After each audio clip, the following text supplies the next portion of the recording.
bahwa isu perdamaian dan kemanusiaan selalu menjadi prioritas politik luar negeri Indonesia.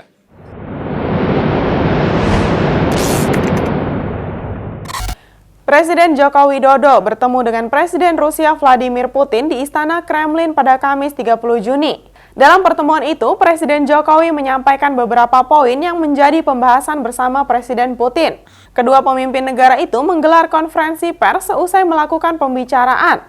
Dikutip dari siaran langsung Kompas TV, Presiden Jokowi menyampaikan 5 poin penting yang dibahas bersama Presiden Putin. Poin pertama adalah soal kemanusiaan.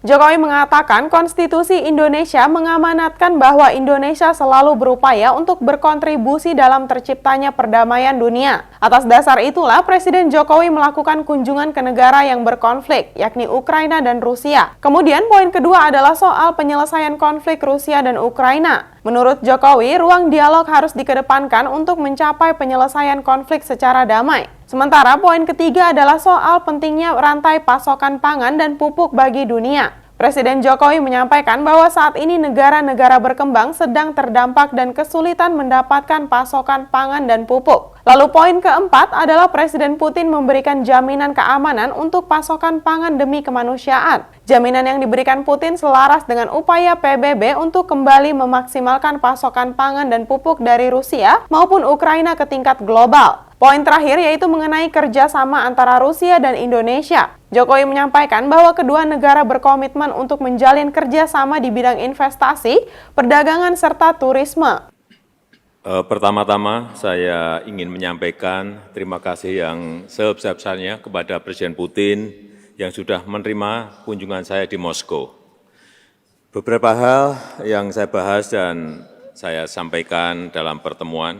Yang pertama, bahwa isu perdamaian dan kemanusiaan selalu menjadi prioritas politik luar negeri Indonesia. Konstitusi Indonesia mengamanatkan agar Indonesia selalu berusaha berkontribusi bagi terciptanya perdamaian dunia. Dalam konteks inilah saya melakukan kunjungan ke Kiev dan ke Moskow.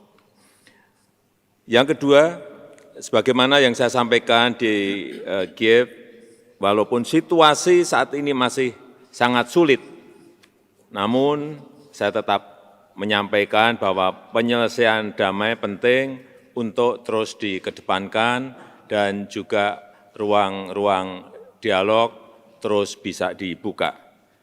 Saya telah menyampaikan pesan Presiden Zelensky untuk Presiden Putin dan saya sampaikan kesiapan saya untuk menjadi jembatan komunikasi antara kedua pemimpin tersebut.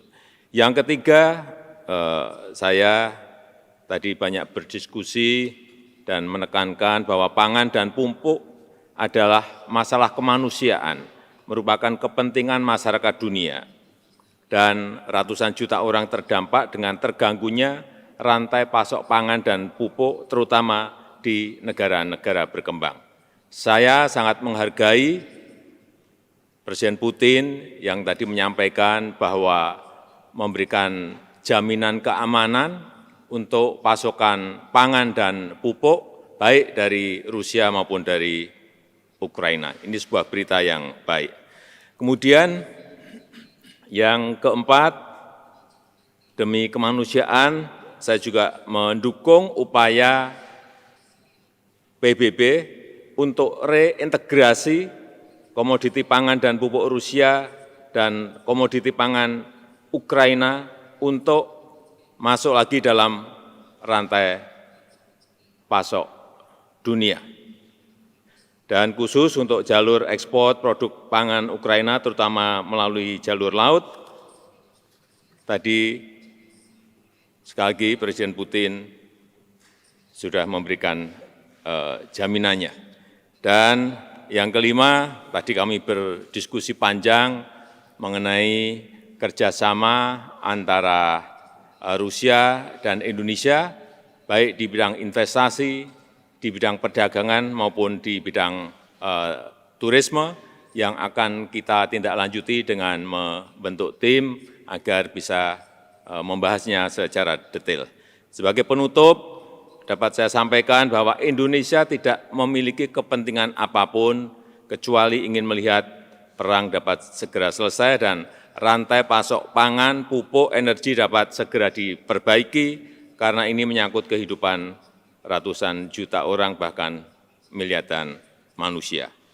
Saya mengajak seluruh pemimpin dunia untuk bekerja sama kembali menghidupkan semangat multilateralisme, semangat damai, dan semangat kerjasama.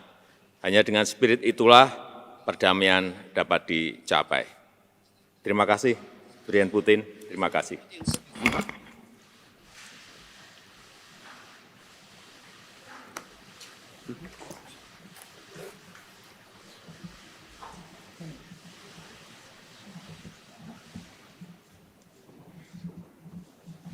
Jangan lupa follow Instagram, Facebook, dan YouTube kami untuk terus mengikuti perkembangan terkini berita Banjarmasin Pos.